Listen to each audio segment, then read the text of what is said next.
Assalamu alaikum, sixth class. Let's start your social studies lecture today. Sixth class, we were doing chapter number 8, farming problems in Pakistan, and we have discussed several farming problems.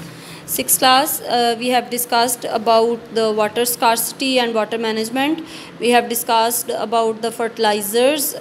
We have discussed about salinity. Today we are going to discuss about waterlogging.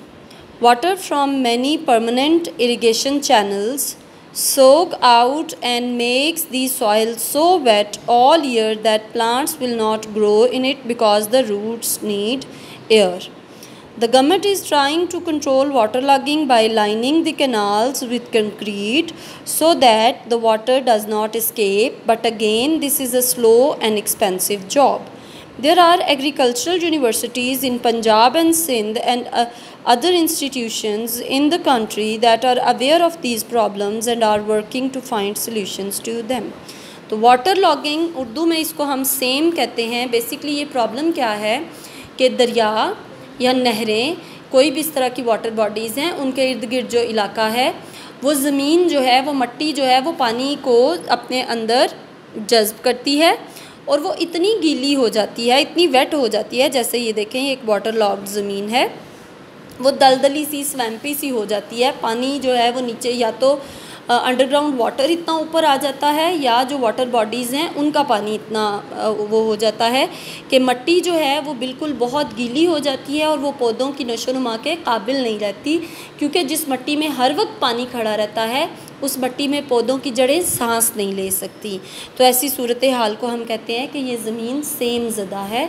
तो इन सूरत हाल से बचने के लिए government जो है वो नहरों की लाइनिंग कर रही है, कुछ और मंसूबे भी शुरू कर रही है, लेकिन ये मंसूबे बहुत महंगे होते हैं और इन पे बहुत खर्चा आता है.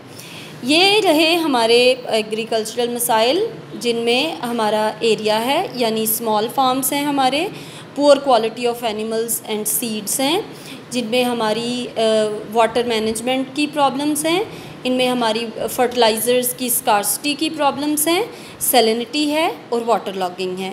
ये हमारे एग्रीकल्चर के प्रॉब्लम हैं जिनकी वजह से एग्रीकल्चर प्रोड्यूस कम होती है. और सिक्स क्लास, पाकिस्तान में 2 बड़ी एग्रीकल्चर यूनिवर्सिटीज़ हैं और भी बहुत सारे एग्रीकल्चरल इंस्टीट्यूशंस हैं. ये इंस्टीट्यूशंस रिसर्च कर रहे हैं, तहकीक कर रहे हैं कि इन प्रॉब्लम्स को किस तरह से जल्द अज जल्द इन पे काबू पा के हम मैनेज कर सकते हैं और अपनी प्रोडक्शन को ज़्यादा से ज़्यादा कर सकते हैं. इसके बाद farming problems in south Asia.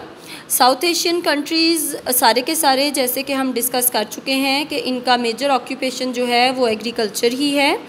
Agriculture production तो बढ़ रही है, लेकिन इन सब कंट्रीज़ को किसी न किसी तरह से प्रॉब्लम का सामना है. इन कंट्रीज़ में डिफॉरेस्टेशन हो रही है, सॉइल इरोजन है, ज़मीन का कटाव है, जिसकी वजह से ज़मीन जो है वो डेजर्ट में तब्दील हो रही है, पानी कम है, इसकी वजह से भी इन ममालिक को प्रॉब्लम हो रही है. इंडिया जो है, इंडिया का जो इरिगेशन एरिया है, इंडिया उसको बढ़ाता जा रहा है, 70 मिलियन हेक्टर्स तक उसको ले आया है, लेकिन फिर भी इंडिया को पानी की जो है वो ज़रूरत ज़्यादा है, इरिगेशन की ज़रूरत ज़्यादा है, क्योंकि इंडिया की आबादी हमें पता है कि मोर देन 1 बिलियन है. तो इतनी बड़ी आबादी को फीड करने के लिए उसको उतनी ही ज़्यादा प्रोडक्शन चाहिए. ठीक है जी. With the large population to feed, India needs to manage its resources carefully. India basically अपने रिसोर्सेज को बड़े अच्छे तरीके से कर रहा है और ऑलमोस्ट सेल्फ सफिशेंट है वो अपनी खुराक की पैदावार में. बांग्लादेश जो है, बांग्लादेश को सैलाबों से मसला होता है, तूफ़ान आता है, वहाँ पे नेचुरल हैज़र्ड से बांग्लादेश को हमेशा मसला रहता है. वो कोस्टल एरिया में है तो वहाँ पे फ्लड्स आते हैं, साइक्लोन्स आते हैं, जिससे उनको बहुत ज़्यादा नुकसान होता है. नेपाल, भूटान जो हैं, ये माउंटेनियस कंट्रीज़ हैं, तो इनकी ख़ुद की प्रोड्यूस इनफ नहीं हो सकती. इनकी ज़मीन ही ऐसी नहीं है कि वहाँ पे ग्रेन्स की कल्टीवेशन की जा सके. मालदीव्स जो है, मालदीव जज़ायर का मुल्क है. सारे के सारे जज़ीरे बिल्कुल सतह समंदर के तकरीबन बराबर हैं, मैक्सिमम 2 मीटर बुलंद हैं. तो ये भी जो है, ये जज़ीरे जो हैं, ये ग्रेन प्रोडक्शन के लिए मुनासिब नहीं है. तो मालदीव्स को भी अपनी सारी कि सारी जो ग्रेन्स हैं खुराक जो है वो बाहर से मंगवानी पड़ती है। तो आप अब फुल इस अपने लेसन की रीडिंग करेंगे, इसको अच्छे से समझेंगे। नेक्स्ट लेक्चर में इंशाल्लाह हम इसके क्वेश्चन आंसर्स को देखेंगे।